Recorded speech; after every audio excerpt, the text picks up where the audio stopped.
What is up guys, Karma Medic here and welcome back to another dose. If you're new to the channel, hi, my name is Nasser and I'm now a 4th year medical student studying at King's College London. And in today's video, I'm going to be covering a topic that's been highly requested over in my Instagram DMs. If you don't already follow me on Instagram, you can do so right over here. And that is the topic of what is on my Mac. I'm going to be going through a series of apps that are on my computer that help me study while in medical school and also just help me be a more efficient human being in my day-to-day interactions with my laptop. I also want to say thank you to Grammarly for sponsoring today's video. I'll go into more detail about their fantastic application later on in the video. Before we begin, let's get the details out of the way. This here is the 2017 13-inch base model Touch Bar MacBook Pro. So it doesn't have the best specs in the world, but it is easily the best purchase I have ever made. And in second place, very shortly after it, is my iPad Pro. So first things first, let's start off with my desktop setup. On macOS, you have this amazing functionality to create 3 different desktops. You'll see that they're all quite similar but slightly different colors, but they each serve a very different purpose. This first desktop over here is sort of my chilling, relaxing, and having fun desktop. This is basically where I watch Netflix, I watch my YouTube videos, I browse the web doing random things, and also where I have both my calendar and my email app of choice. This blue desktop is dedicated solely to work. So this is where I do things like my medical school assignments, writing essays, or doing any research project work. This is also why I study for the USMLE exam, so you guys will see here, I've got Boards and Beyond, I've got Sketchy, I've got Pathoma, I've got UWorld, USMLE RX, whatever. So this desktop is where I only do work. And then the last desktop is dedicated only for YouTube related things. So this is why I have my Final Cut Pro open, and this is where I work on editing my videos. And this is also where I check my YouTube analytics and where I do keyword research and things like that. So anything YouTube related is dedicated to this third desktop over here. So in the same way that in real life, I never ever work on my bed or on my couch, I only ever work at my desk. In my laptop, I have different desktops dedicated to different purposes. And this helps give me cues to be in different states of mind or in different moods when I'm on my different desktops. And that way, for example, if I'm doing work on desktop number 2 and I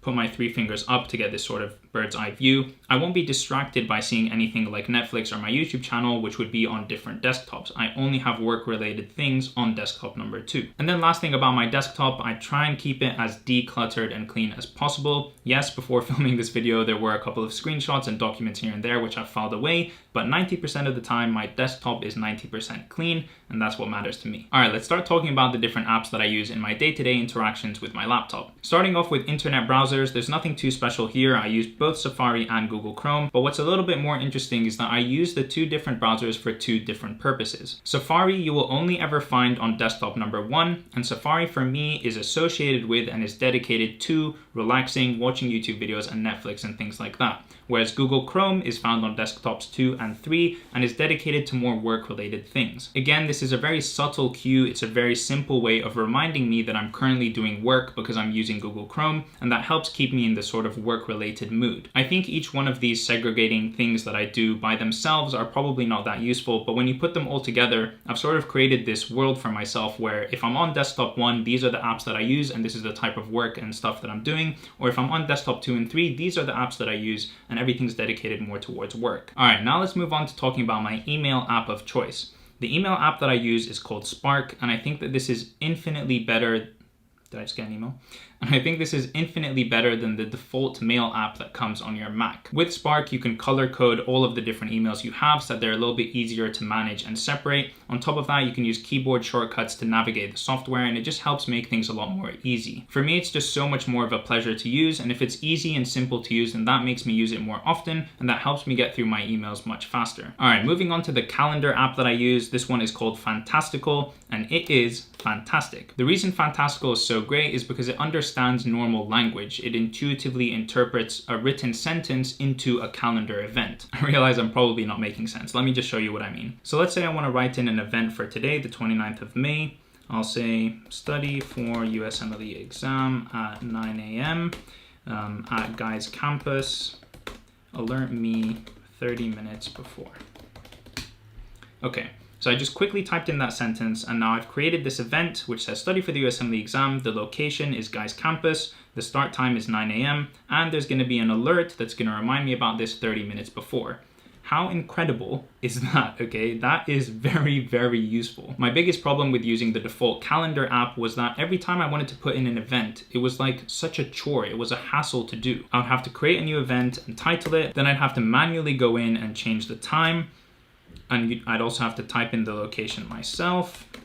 And if I wanted to set a reminder, then I had to additionally click on the alert, remind me 30 minutes before, then hit enter. So using the Fantastical app has completely streamlined my process of inputting events into my calendar. And if something is easy and simple for me to do, then I'm gonna do it more often, and so I can make more use of this calendar without wasting time checking in all the little details of every event that I make. All right, the next app that I want to talk about is a small app, but it has big potential, and it's called Thought Train. So it's what you guys see up here, which is sort of this scrolling list of reminders that I've set for myself. And because it stays at the very top of the screen, you're almost forced to look at it more often throughout the day. And so it's an easy way to keep something that I want to be reminded of right at the forefront of my view. All right, next let's talk about Notability, which is my main note-taking app of choice. I forgot to mention before that Notability, as part of my work, is also open on desktop number 2. Now, Notability is just quite simply amazing. It's a digital note-taking app that I have on my iPad, and it syncs up very quickly and easily, seamlessly, whatever, with my MacBook. So ever since I switched to taking digital handwritten notes with my iPad, and I've made a bunch of videos on that here on the channel, I'll leave them linked in the description down below if you want to check them out, I've been using Notability. So all of my notes in medical school, even from first year, which I've scanned and uploaded to Notability as well, are all backed up online and stored on both my iPad and my MacBook. So after having written something down on my iPad, I can study it from my iPad or also on my laptop, which is especially useful if I'm using my iPad to do something else entirely. I love Notability because it's able to take my 784 notes that you can see over here and helps me organize them into very easy, logical, different folders and files. And that way, if I'm ever trying to refer to a specific note or study a specific subject that I've done in the past, it's very easy for me to find, and I have everything synced across my devices. If I update one of them, they all get updated. It's honestly just a fantastic note-taking app for handwritten notes. All right, continuing onto the theme of note-taking, let's talk about the Notes app. I have such a love-hate relationship with the default Notes app on macOS. It syncs very well between all of my Apple devices, which is great, but the biggest pet peeve that I have with it, honestly, is that the text writing is so small. Like, you can't zoom in, there's no way to make this bigger, and it's just tiny, tiny, tiny. Ever since I bought my Mac and my iPhone, I've been using the Notes app in order to take my typed notes, so it's kind of become my default for doing that, but I honestly need to change because it's so bothersome seeing this tiny, tiny writing, especially when I'm trying to read it on my laptop. But I've used my Notes app to write down and take care of absolutely anything. I have my book, movie, restaurant recommendations over here.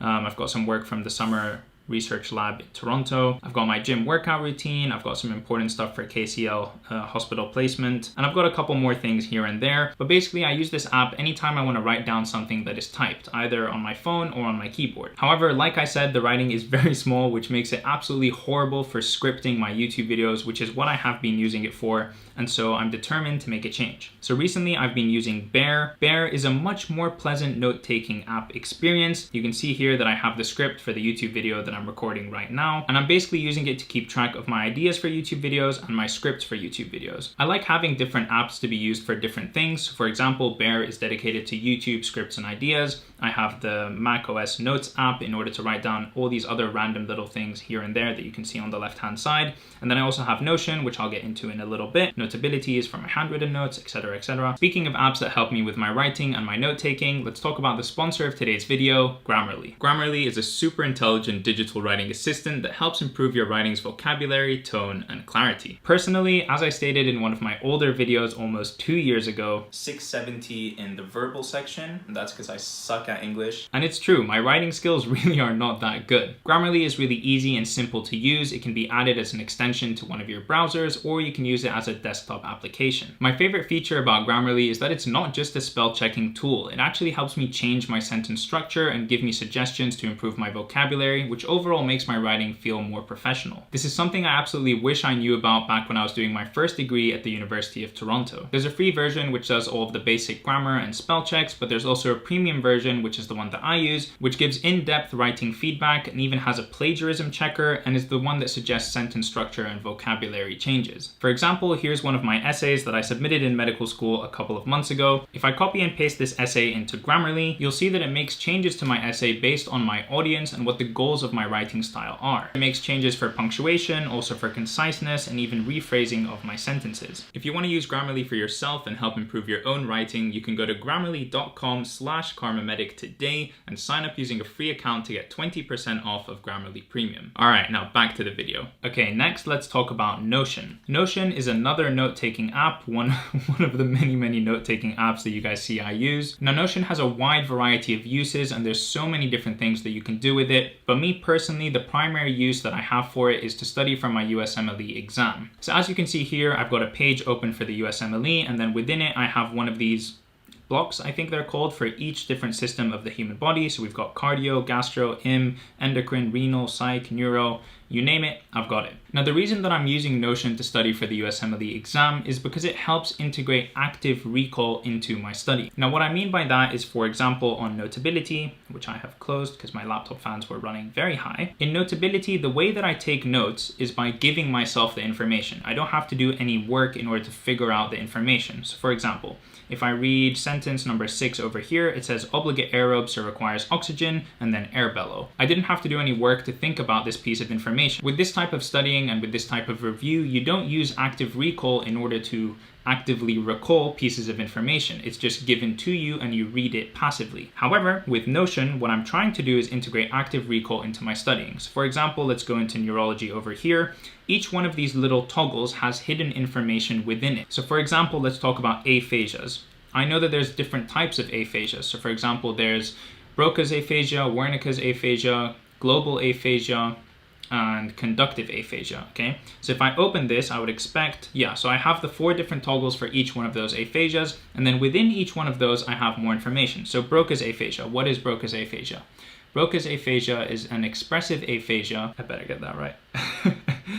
Okay, so it's an expressive aphasia, great. And now Wernicke's aphasia, for example, I know that that's from damage to the temporal lobe, and that causes a receptive aphasia. So receptive aphasia, and I don't have the cause, so caused by damage to the temporal lobe. Let's go to a different one of these, let's say reproduction. So for example, this question here says, what are the hormone levels at menopause?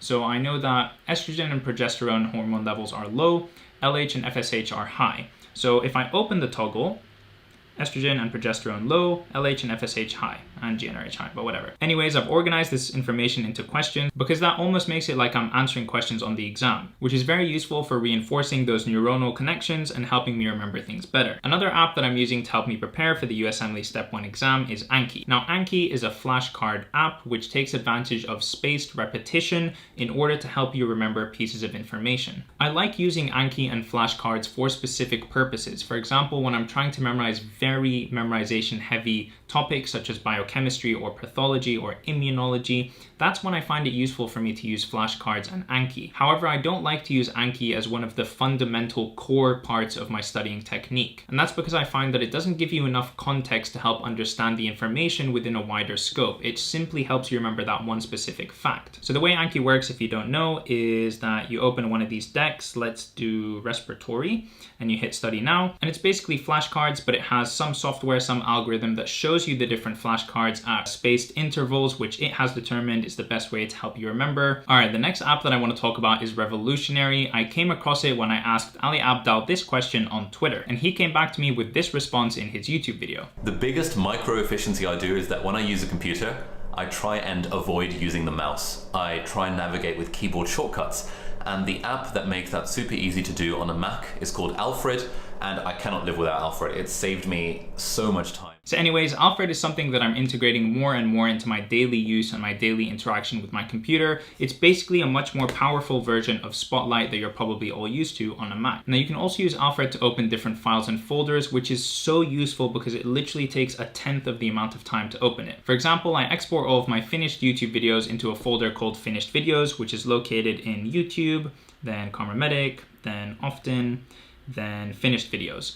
So I can access that folder by clicking through the File Explorer to get to it, Or I can open up Alfred and just type in finish videos, hit enter, and it's already open. So you can see that it saves so much time in maneuvering around your laptop, in opening different files and folders, and in just completing actions that would otherwise take 10 times as long. Now you might be thinking, hey Nasser, you only saved a couple of seconds worth of your time there, who cares? But imagine saving seconds on each interaction that you have with your computer, of which you do like hundreds of times a day. That's gonna add up to minutes, that's gonna add up to hours, and even days over long periods of time. So whenever I can shave off time doing absolutely anything on my computer, I will try and do it. That's the reason that I love Fantastical so much, because it helps me so easily input new events into my calendar. And that's why I love Alfred so much, because it just helps me save so much time. Let's say, for example, I needed to buy new pens. I just click pens, go down, hit Amazon, and it's already searched pens on Amazon for me. I mean, how much more amazing can this be? My music listening app of choice is Spotify, and that's simply because it's the best app to do this with. If I'm honest, I almost never have Spotify open on my computer. I don't really listen to music on my computer because that's mostly where I'm doing my work.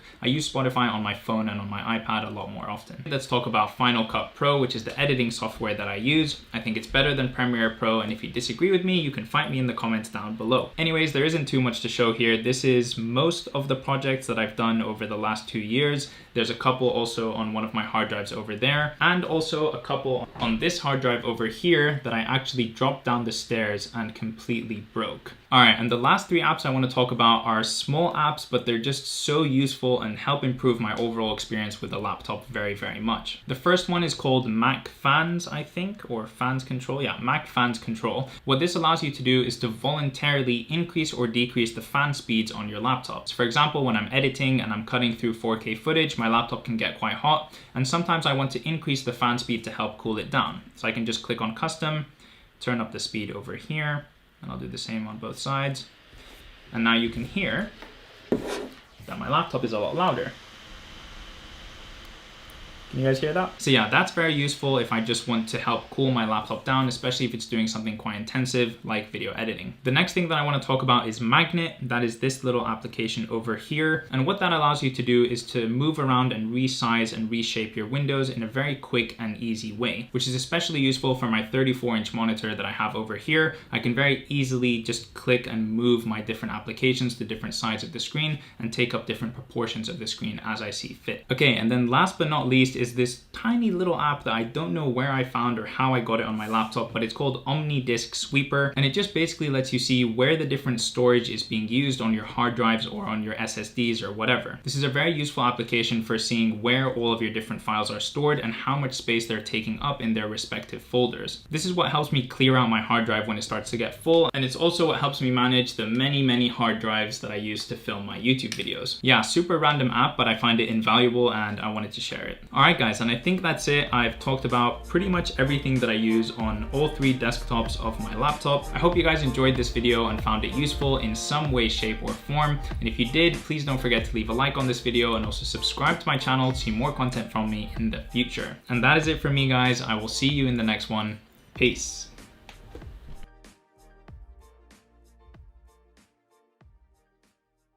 I think part of my heart broke along with it that day. Very sad about that, but yeah, it's dead and it's gone. I lost a bunch of footage on that and I'm still salty about it.